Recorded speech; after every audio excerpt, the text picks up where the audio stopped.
दोस्तों, आप सभी का एक बार फिर से स्वागत है हमारे चैनल दुर्गा भक्ति मार्ग में। आज मैं आप सभी को सुनाऊंगी रविवार के दिन सुनी जाने वाली सूर्यदेव की व्रत कथा। शास्त्रों में लिखा है कि सूर्य का व्रत करने से काया निरोगी हो जाती है, साथ ही अशुभ फल भी शुभ फलों में बदल जाते हैं। अगर इस दिन व्रत रखकर व्रत कथा सुने तो मनुष्य की सभी मनोकामनाएं पूर्ण होती है, साथ ही मान सम्मान, धन, यश, उत्तम स्वास्थ्य की प्राप्ति होती है। यही नहीं, अगर किसी जातक की कुंडली में सूर्य की दशा सही नहीं हो तो रविवार के व्रत करने से दशा सुधर जाती है। मान सम्मान, वैभव की प्राप्ति के लिए हर मनुष्य को रविवार के व्रत और सूर्यदेव को अर्घ जरूर देना चाहिए। तो आइए शुरू करते हैं आज की कथा। प्राचीन समय में किसी गांव में एक माँ और उसकी बेटी रहते थे। दोनों ही सूरज जी यानी कि रविवार के व्रत किया करती थी। एक बार की बात है, रविवार के दिन माँ ने बेटी से कहा कि बेटा, मैं पानी लेने जा रही हूँ, तू 2 रोटी बना के रख लेना। एक छोटा रोट बनाना और एक थोड़ा सा बड़ा बना लेना। इतना ही बनाना जितना हम पूरा खा सकें, क्योंकि रविवार के व्रत में रोट को झूठा नहीं छोड़ते। और रोट के आटे में नमक भी मत डालना, क्योंकि रविवार को नमक नहीं खाया जाता है। यह कहकर माँ तो पानी भरने चली गई और बेटी रोट बनाने लगी। तभी सूर्यदेव ने सोचा, क्यों न आज इस बच्ची की परीक्षा ले ली जाए। तो सूर्य भगवान एक साधु बाबा का वेश बनाकर वहां आए और भिक्षा मांगने लगे। तो लड़की ने कहा कि मेरी माँ का रोट तो बन गया है, पर जब मेरा रोट बन जाएगा तो मैं उसमें से आपको दे दूंगी। तो बाबा ने कहा, जो रोट बन चुका है उसी में से दे दो, नहीं तो मैं जा रहा हूँ। तो बेटी ने कहा कि थोड़ी देर रुक जाओ बाबा, मैं मेरा रोट बस बना ही रही हूँ, यह बनकर तैयार होने वाला है, आप खा लेना। जैसे ही बेटी का रोट तैयार हुआ तो उसने बाबा को परोस दिया।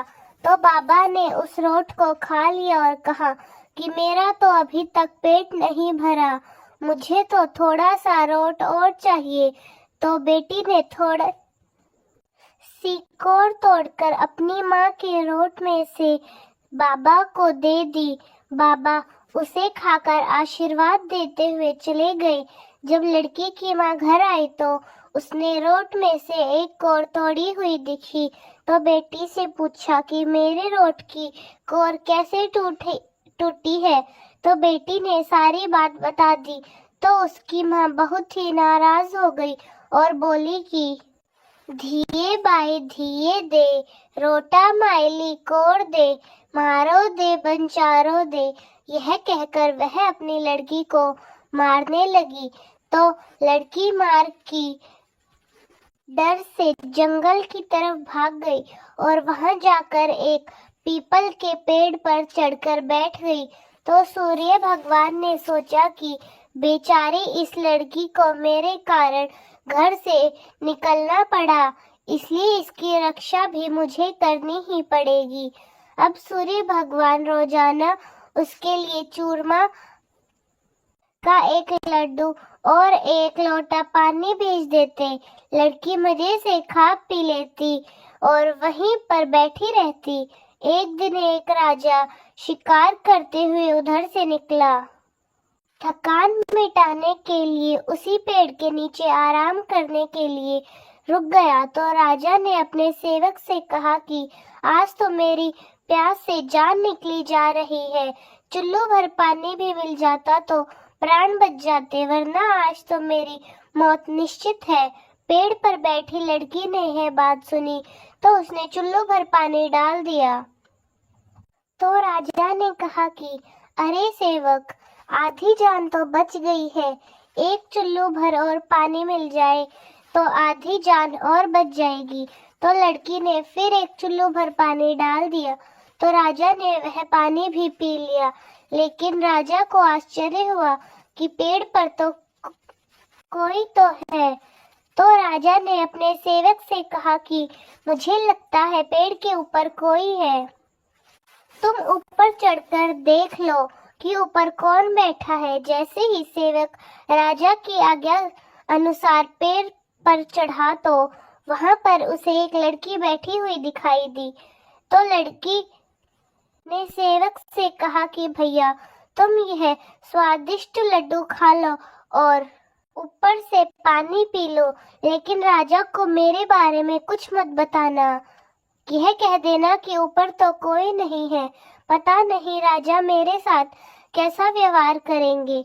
सेवक तो भूख प्यास से परेशान था। उसने लड्डू खाया और पानी पी के नीचे जाकर राजा से कह दिया कि ऊपर तो कोई नहीं है। राजा ने सेवक से कहा कि खाया हुआ और नहाया हुआ व्यक्ति कभी छुप नहीं सकता। जब तू ऊपर था तो बिल्कुल थका हुआ था और आया है तो एकदम तरोताजा दिख रहा है। बता मुझे क्या बात है, मुझे शक हो रहा है, मैं खुद ऊपर जाकर देखता हूँ। यह कहकर राजा पेड़ पर चढ़े तो वहां पर एक ब्राह्मण की सुंदर सी कन्या को पाया। तो राजा ने कहा कि डरो नहीं, तुम बहुत सुंदर हो, तुम मेरे साथ चलो, तुम्हारे कारण ही आज मेरी जान बची है, मैं तुमसे विवाह करना चाहता हूँ। तो लड़की राजा के साथ चली गई। राजा ने उसके साथ विवाह कर लिया। साल भर में ही उसने एक बहुत ही सुंदर से बच्चे को जन्म दिया। राजा की अन्य रानियां थी, उनके कोई संतान नहीं थी, तो वह रानियां उस रानी की सुंदरता और उसके पुत्र से बहुत ही ज्यादा जलती थी। हर समय राजा से कोई न कोई शिकायत करती थी, लेकिन राजा ध्यान नहीं करते थे। वैशाख का महीना चल रहा था तो लड़की रानी रोजाना सुबह सवेरे जल्दी उठती थी और पीपल को सींच कर आती थी। वहां पर पूजा करती, कथा कहानी कहती और सुनती, फिर घर आ जाती।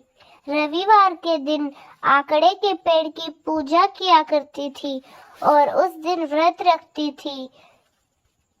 एक दिन रविवार आया और उस रानी का व्रत था। उसने अपने लिए रोट बनाया। तो जब रानियों ने देखा कि इतना बड़ा सारा रोट बनाया है तो वे भागी भागी राजा के पास गई और बोली कि तुम्हारी नई रानी ने तो रोट बनाया है, बनाना तो आता नहीं है, इतना बड़ा सारा रोट है, अगर आप खाओगे तो आपका पेट दुखेगा, अगर रानी खाएगी तो कुंवर सांप का पेट दुखेगा। नई रानी ने यह बात सुन ली थी तो उसने रोट को थाली के नीचे छुपा दिया और फिर सूर्य भगवान से सहायता के लिए प्रार्थना करने लगी। अब तो राजा ने सोचा कि बच्चे की बात है, उसकी तबीयत खराब न हो जाए, इसलिए राजा को छोटी रानी से पूछने जाना पड़ा। राजा छोटी रानी के पास गए और पूछा कि थाली के नीचे क्या है। तो छोटी रानी ने कहा, मेरे गरीब पीहर से आया हुआ उपहार है, आप देखकर क्या करोगे। तो राजा ने थाली उठाई तो उसके नीचे एक सोने का चक्कर था। तो राजा ने कहा, वाह भाई, गरीब पीहर वालों का ऐसा उपहार। छोटी रानी कुछ नहीं बोली, मन ही मन सूर्यदेव का धन्यवाद करती रही। ऐसा करते करते कई दिन बीत गए। एक दिन रानी खिड़की में खड़ी थी, तभी उसे उसकी माँ दिखाई दी जो बिल्कुल दरिद्र गरीब अवस्था में छाजले बेच रही थी। तो उसने सोचा कि माँ को यहाँ बुला लेती हूँ, आराम से रह लेगी, इतने नौकर चाकर है, वह भी कुछ काम कर लेगी और किसी को पता भी नहीं चलेगा। इस तरह धूप में घूमना तो नहीं पड़ेगा। तो उसने एक दासी को भेजकर माँ को बुलाया तो रानी की माँ अंदर आते ही अपनी बेटी को देखकर कहने लगी, धिये बाई, धिये दे, रोटा मायली कोर दे, मारो दे बंसारो दे।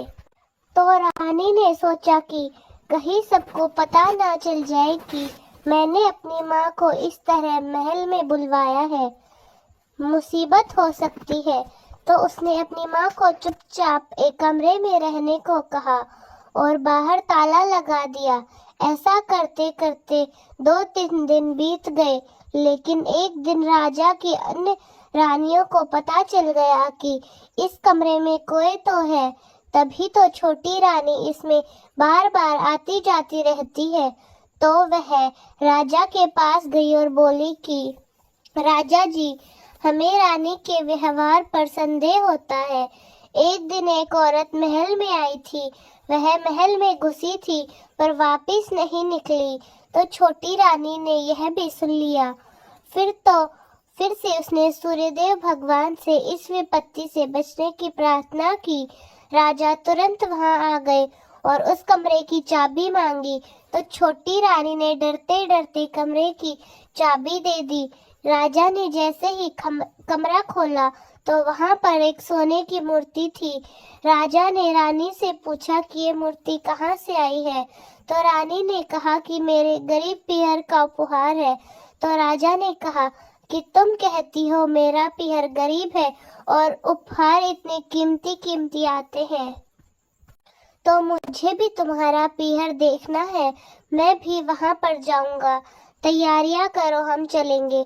तो रानी ने सूर्यदेव से विनती करते हुए कहा कि हे सूर्यदेव, अब आप ही मुझे बताओ, मेरे तो कोई पीहर ही नहीं है, मैं राजा को लेकर कहाँ जाऊंगी, आप ही कोई रास्ता दिखाइए।